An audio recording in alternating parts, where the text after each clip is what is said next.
Now, to get a fresh start for the new year, you need to wipe the slate clean. It is time to tie up some of those loose ends so that they're not trailing behind you and tripping you up in January. Let's go.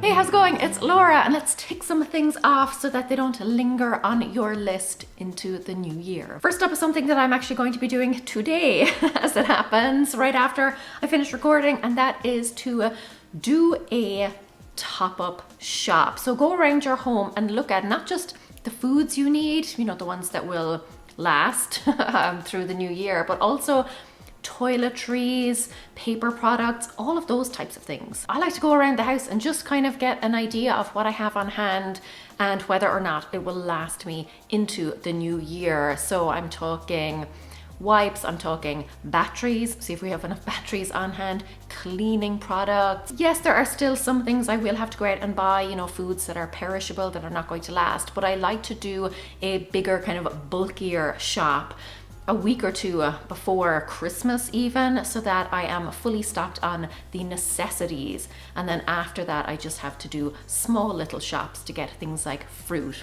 that sort of thing. Basically, I just want to make sure that I have to leave the house as little as possible over the holiday season. And if you want to go expert level on this, you can even consider putting some of these on some sort of subscription service so that they are regularly delivered to your home when you need them. So there are some things that I have on subscription, like toilet paper. I never have to worry about picking them up at the store. They just arrive on my doorstep on a regular schedule. But if you don't want to do that, or that service is not available in your area or whatever, another thing you can do, which is something that I started doing this year and it has been incredibly helpful, is to get yourself a master shopping list. And when I say get yourself, I mean make yourself. So write down a list of all of the things that you would normally buy. So previously what I was doing is basically on a shopping day, I would just look inside the fridge, look inside the pantry, and try and make a list from scratch. And I would often forget things, whereas now I have a list that I have built up over the past few weeks of things that we do need to buy. And then every week I can just mark the things that we have run out of. And it's so much easier. Next up is an annoying one, okay? But once you do this, you'll feel so much better, trust me. And some of these things, not as bad as you initially anticipate, but they're the kinds of things that we put off. It's all of those little annoying DIY jobs that need to be done around the house. You know, it's that squeaky hinge that you need to oil or lubricate in some way. It is, you know, something that has come loose. It is something that requires that you replace the batteries. It's a light bulb that has blown. All of those tiny little things that aren't necessarily urgent, maybe not super important, but they've still been annoying you for a while. It can be helpful to actually walk from room to room to give yourself a good idea, look around. You will be able to spot some things that have been sitting there meaning to, oh yeah, I just remembered another one of mine, which is clothes that need to be mended in some way. They just need to be like re-hemmed or a button sewn back on or something. I have a few of those upstairs. One of those tasks that has been on my to-do list for quite a while. Those are all the types of things to just like square away before the new year. Another thing you can do, this is a fun one. I try and do this every single year and it does make a big difference. That is to adopt at least one small positive change. So every year I do what I call dry run December, you know, because I was sick of that whole pressure to completely change myself overnight on January 1st. Like I was going to wake up as this whole new person. And one year I had this idea. I'm like, why don't I start early, try and put these habits in place so that come January 1st, the change is already underway. You know, I can hit the ground running. So I've been trying to do that basically every year since, and it's really helpful. So I just pick like one or two things that I would like to focus on. And on the one hand, the pressure is off because I don't feel that January 1st burden of this needs to be perfect. You know, from day one, everything needs to be running smoothly. December kind of gives me that little bit of breathing room. It's that like free trial month where I can kind of test it out, make sure that whatever I'm trying works, that I have kind of ironed out any kinks, that I have, you know, changed it or tweaked it to fit my lifestyle a little bit more.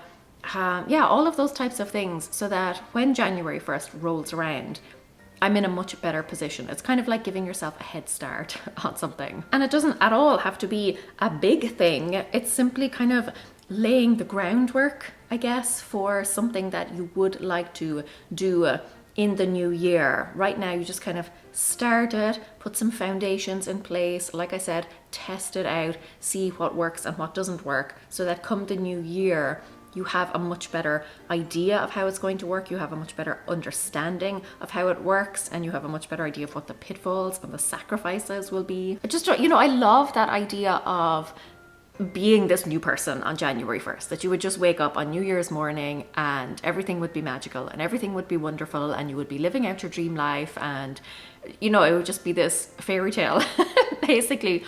I love the idea of it, but in reality it never works out. So now I try the kind of slower, steadier approach, and I try to give myself a little bit of that head start, that dry run that I talked about, so that, yeah, I can get as close to that magical feeling as possible. Dry run December, test things out, so that come at January 1st, you're in a much better position. You are ahead of all of the other people who waited until the new year to make the changes. Now listen, if there's anything that the past few years has taught me, and I'm sure you too, it's that sometimes very unexpected things can happen. Okay, life can throw you a curveball that you did not expect, that you didn't see coming, and you were forced to reprioritize a lot of things. In particular for me, on a more personal level, my dad got really sick,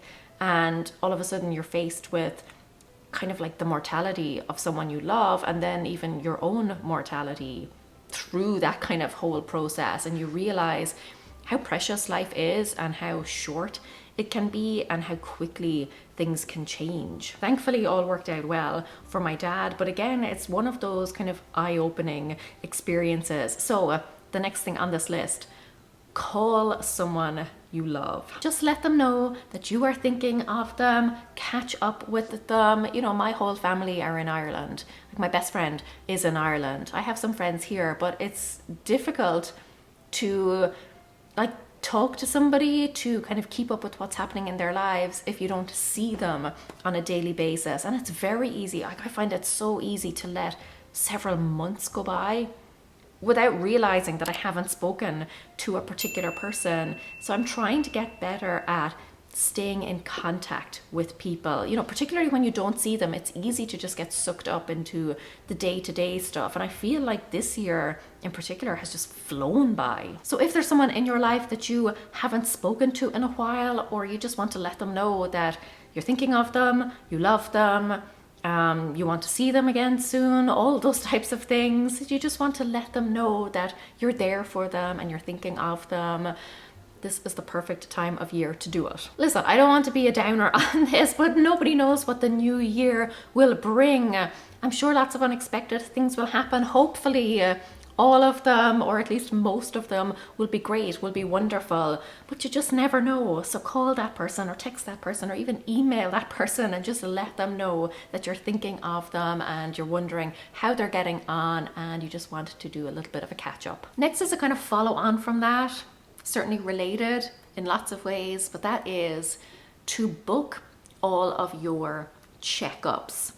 All of the things that you need to do to make sure that you are fighting fit. So if you haven't had a physical in a while, or you haven't had blood work done in a while, just go get it done, or at least make the appointment. If you haven't had a dental checkup in a while, if you haven't had your eyes tested in a while, all of those types of things, just to make sure that you are in the best shape that you can be, that you're picking up on anything that needs attention, prevention, much better than cure, and that you're staying on top of all of those things. When my dad got sick and there was kind of like this indication that it might potentially be a hereditary issue, I immediately went and got myself tested, and that is how they discovered that I may also have the same condition. Now, I'm not testing positive for it, but there are some signs that it may be at the beginning stages of it. So is that great news to hear? No, but is it much better to find out now where it can be managed? Absolutely. Over the past few years, I've had some procedures where they were able to remove pre-cancerous cells. And, was there a chance that those would never turn out to be anything? Of course. Apparently there was like a 25% chance that they would become cancerous in the next 4 years, I think she said.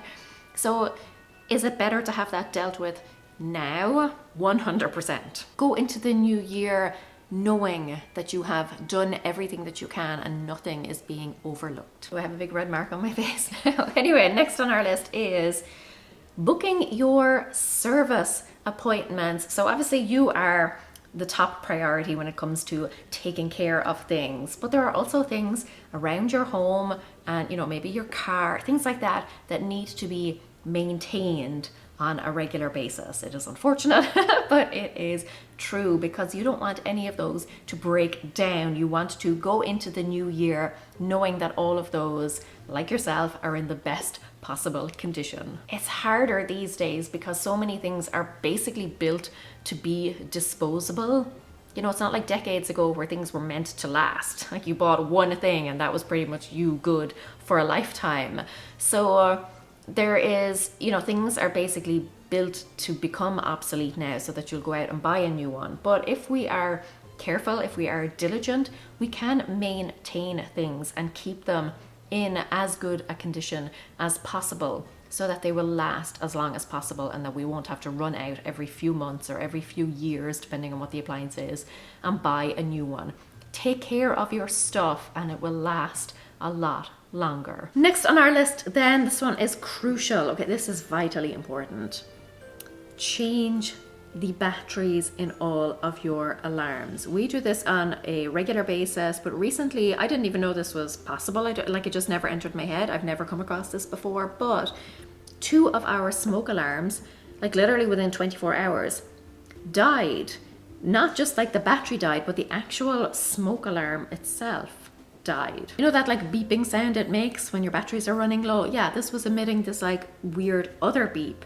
And when we looked it up, it meant that the whole alarm itself needed to be replaced. 2 of them, like I said, within the space of 24 hours. So yeah, go around and at least change all of your batteries, make sure that everything is in good working condition. Could potentially save your life. And then make a note in your calendar for the next time that they need to be changed. Maybe it's 3 months from now, maybe it's 6 months from now, depending on what the device is, but put it in your calendar, have a regular reminder for yourself so that you know to keep on top of it. That's not something you want to be messing around with. In a similar vein then, be sure before you go into the new year that you have checked all of your fire and safety and emergency equipment. I'm talking fire extinguishers, making sure that those are still good, that they don't need to be topped up or replaced. They will have expiry dates on them. Fire blankets also. Panic alarms. I did that this year. I should have done it much sooner. I only tested them for the first time a few months ago. I know now that they're working fine, but that's something that I should have been keeping on top of and that I will be keeping on top of. Also make sure that your first aid kit is topped up with all of the essentials. It can also be things like making sure that all of your exits are free of obstruction. It's very easy to think like, oh, well, we never use that door anyway, so it's fine to just like keep those boxes piled up there or that stuff or whatever. But in an emergency situation, other exits in your home may be blocked off to you. So it's really important that you're keeping all of your exits, and not just doors, but also windows, that you're keeping those free of obstruction, that you can easily open them if needed. Another thing that has become kind of clear to us recently, something that we hadn't really previously considered, except for the past year or so, is whether or not everyone in the home knows what to do in the event of an emergency. Like, do you have some form of escape plan? Does everybody know how to use all of the safety equipment in your home? So this year my daughter is going to be doing a course. It's run kind of after school, and it is essentially what to do in case of emergency. It covers things like what to do in the event of an emergency, everything from a fire to a severe weather event. It is knowing all the situations in which you should call the emergency services, all of those types of things. So yeah, do you know what to do in the event of an emergency? Do your family members or the people that you live with know what to do in the event of an emergency? And can you follow through with those plans? Are all of your exits easily accessible? Can you actually use them as exits? All of your safety equipment, is that in good working condition? Does everybody know how to use it? All of those types of things. Next is something that will probably come as no surprise to you. That is to declutter. Leave all of your clutter, all of your junk, all of the unwanted, unnecessary things behind you and start the new year fresh and surrounded by only the things that you actually use and love. Now, obviously this is a process. You're probably not going to get rid of all of the clutter in your home before the new year, but at least start the process. You know, our dry run December, start getting it out now. Start clearing out one space, you know, a particular area that has been really bugging you. Make improvements there, make progress there, and lighten your load for the new year. And it doesn't even have to be physical stuff.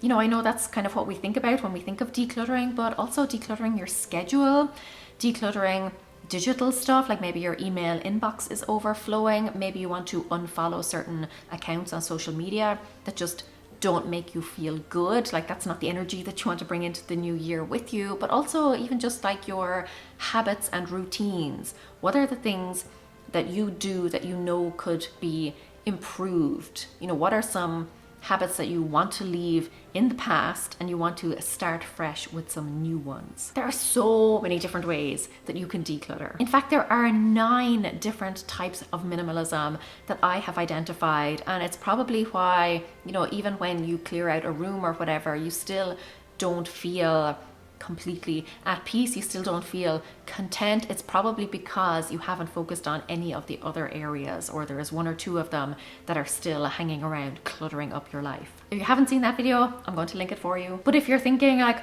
I do want to declutter, but I just don't know where to start, you know, my home is messy, I really don't know where to begin, I have a free 5-day challenge that is called Jumpstart Your Decluttering Journey. So that would be a perfect one to take either like now before the new year, or certainly at the beginning of the new year to, like I said, jumpstart your journey to start getting things out of your home and clearing away that clutter once and for all. So depending on where you are on your decluttering journey, if you're just starting out or you're trying to get back into it and you need that little extra boost, I will link the challenge for you. And if you feel that you're already further along your journey, then I will link that other video that talks about all of the different types of minimalism and all of the different ways that you can clear clutter out of your life, all the different forms it comes in. It can be a sneaky one. And that is everything then. Until next time, go raibh míle maith agam. Agus feici mé sibh se go luath. Slán!